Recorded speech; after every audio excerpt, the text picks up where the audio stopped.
Hello guys, thank you so much for this afternoon and thank you so much for being with us this time round. My name is Kyle Daniel, or you can call me President Master, and I'm the founder of CSF Online, a political group that discuss, engaged, debate, agree or disagree without being disagreeable on the politics that matters to us. And for this case, we always talk about politics of this nation, both the current government politics and the national government politics. And we really appreciate you for being part of us. For like 6 months now, you guys have done amazing work.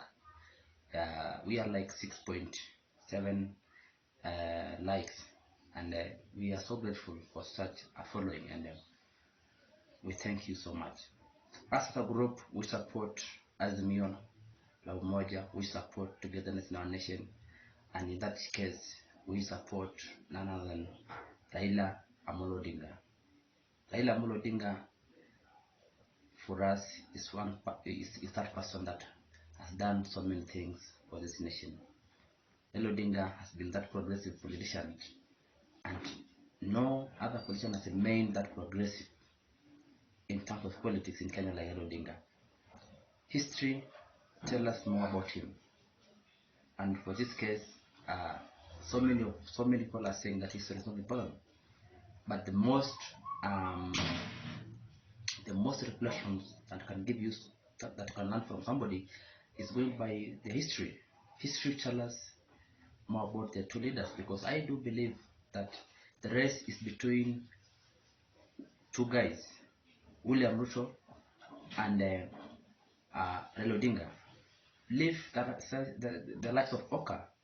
Oka is dead long time ago, and if Kalonzo Musyoka wants, or Gideon Moi and the rest want life in politics in Kenya today, they should just dump what they are doing, and support Azimio, because I do believe in the other side it's so closed, and William Ruto has done or has already taken the likes of Musalia and Waita, and for me I say they take nothing to William Ruto. So for the likes of Oka, it's dead long time ago.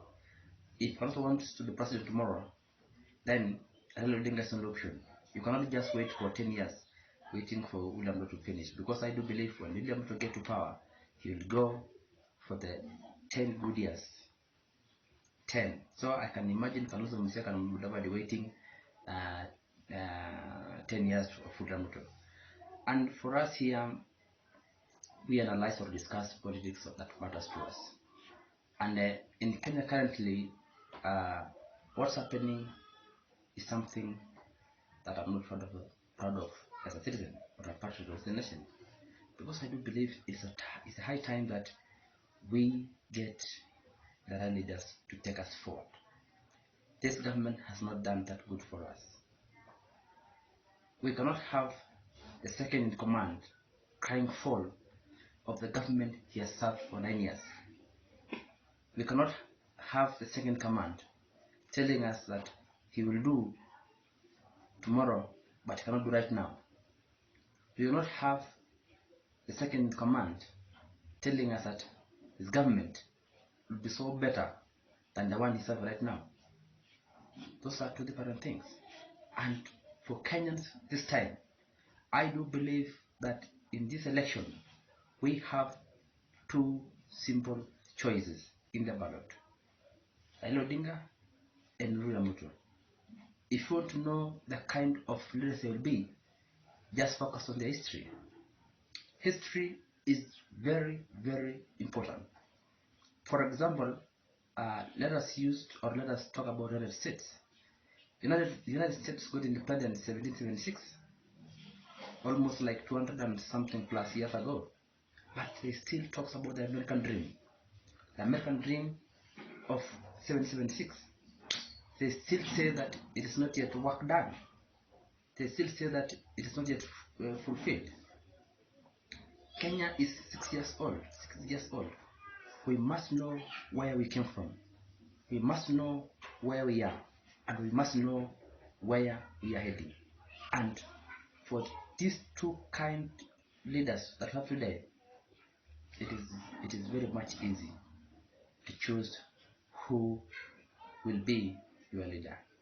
For us, it's Raila Odinga. Raila Odinga, because history tells us that Raila Odinga brought the multipartyism in Kenya. He was one of the most voices present in 1992 when they were repealing the Section 2A of the Constitution, and Moi agreed with them.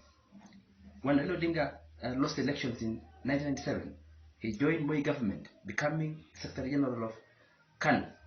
After that, when Moi played his own games, he said Kibaki said in 2002. And when Kibaki got injured or got an accident, Raila Odinga move around this country and said Kibaki tosha. And at long last, at the end, Kibaki was president. 2005, when they had the Kilifi draft, Raila Odinga, President Kenyatta, William Ruto, and others form what you call, or the current ODM, Only Democratic Movement. They rejected the Kilifi draft. In 2007, when Raila Odinga won the election of 2007, because I do believe he won, Kenya was burning, and everybody knows what happened. The post-election violence is something that should never happen. It is national laws. Raila Odinga took a step back and said to Kibaki, yes, this nation is more important than anybody else. He agreed to share the government of the day, which is the famous Grand Coalition government. 2010, Raila Odinga was one of the most figures, or one of the most loudest voices going around or pushing for the new constitution. In 2010 again, Kenya nation was reborn, and we had the 2010 constitution, the one that serves us today, the one that gave us the counties that we have today, the one that gave us freedom that we have today. In 2013, Raila Odinga lost elections and went to court. The court said no to him. By that time, he agreed and moved on. 2017 came. When he lost elections, he went to court, and this time, or that time, the court agreed with him that the election was not, the election was meddled. And when that happened, he said that I'm going to try himself as the people president. He went to Kasarani and saw himself in. After that, what we saw was a famous handshake with his main rival, Uhuru Kenyatta. That tells us more that Raila Odinga has always stepped back when this country was burning, because in 2017, even so many Kenyans were talking about secession. How can we go, or how can we be into peace as a nation? Raila Odinga stepped back and said to Uhuru Kenyatta that this nation is more than both of them. And for here today, we still have that voice of Raila Odinga. For me to talk about William Ruto has been, from history tells me that William Ruto was one of the most brightest students of Moi. In 1992, when they were pushing for the multi-parties, the repeal of Section 2A that gave birth to multi-party systems in Kenya, William Ruto was a leader, or he was one of the voices, or the loudest voices in YK 92. From that, he became an MP laureate of the North until 2007, when they were with Raila Odinga. 2010, William Ruto went against this constitution that we have today. 2013, he teamed up with Uhuru Kenyatta and form the government of the day. And in between these 9 years, we cannot have this government the way it is and have William Ruto as a choice as for the next election. For us, we believe it's a mockery for Yesoda. We cannot afford to give such kind of dangerous people to take into our leadership in Kenya. For a small calculation of a small percentage of Kenyans believe in Raila Odinga. 2007, Raila Odinga got 44% with Musalia, William Ruto, and the rest. 2013, he was with Kalonzo, Waita, and he got 44%. 2017 the same. He got 44% with Musalia Mudavadi, Waita, and Kalonzo Musyoka. Raila Odinga has been getting the constant 44% of this nation, and that I think that's why he has remained that powerful or that active politician ever in this nation. And going by the statistics, Raila has never been voted in the mountain. Meaning that this time, if Uhuru Kenyatta supports Raila Odinga, it's a game done. They're done in the morning. Raila Odinga will be president. Raila Odinga has never gotten the votes from Mount Kenya. And this time, if Uhuru goes by what he's saying that he's for Raila Odinga, then later in the morning, Raila Odinga will be president. For purposes of the political landscape, again, I don't see that from my own statistics. I still don't get that individual person that can give William Ruto power, or can give William Ruto the percentage of votes that he needs to be president. In Mount Kenya, I still don't see, or I still don't have that individual guy that can give William Ruto a 90% vote in the mountain. Because for William to be president, he must have 90% votes in the mountain. And in Mount Kenya right now, I don't see Rigathi Gachagua giving 90%, Ichung'wah giving him 90%. I still don't see Wahome giving him, or Waiguru giving him 90%. And in Western Kenya, because now he has Mudavadi and Waita, I do believe that William Ruto has just bought, or has just wanted to have that image that he's only boy who can do all these things in Kenya. Musalia Mudavadi will not take anything to William Ruto.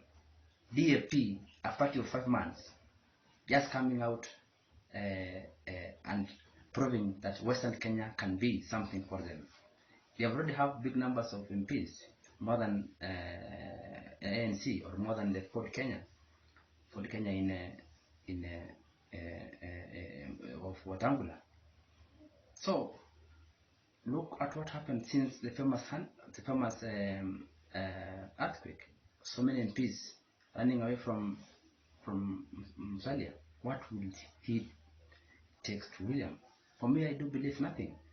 William Ruto was just successful in creating an image that yes, he has the big boys, but the big boy remain Raila Odinga. In these campaigns, for example, in UDA campaigns or William Ruto campaigns, we have same speakers, different places. Same speakers in Tanzania, same speakers in Nakuru, same speakers in Mombasa, same speakers in everywhere they go. And they always have an agenda of Raila Odinga. In this other side of Raila Odinga goes to a campaign and listen to the people of or the people on the ground. He sits down and listens to them. Let their own leaders speak the problems that they are passing through, and he writes them down. He went to Kajiado the last time. He said that Tamboseli will benefit the people of Kajiado. When he was in Muranga, he talks about fertilizer and other things. When he was in Nakuru, the same. He talks about fertilizer. The problems of Nakuru will never be the problems of Mombasa. The problems of Mombasa will never be the problems of Nakuru. The problems of Tanzania will never be the problems of Nairobi. We must have a leader that listens what the people need. The problems of the mountains are not the problems of Northeastern. We must have a leader that listens to the people. And for you guys, the choice is for you. This time, we have a very easy question on the ballot. It is Raila Odinga or William Ruto. Please take the history and choose for yourself. If you want this nation to have a future tomorrow, then we do believe Raila Odinga is that man that can lead this country. Thank you, and may God bless you.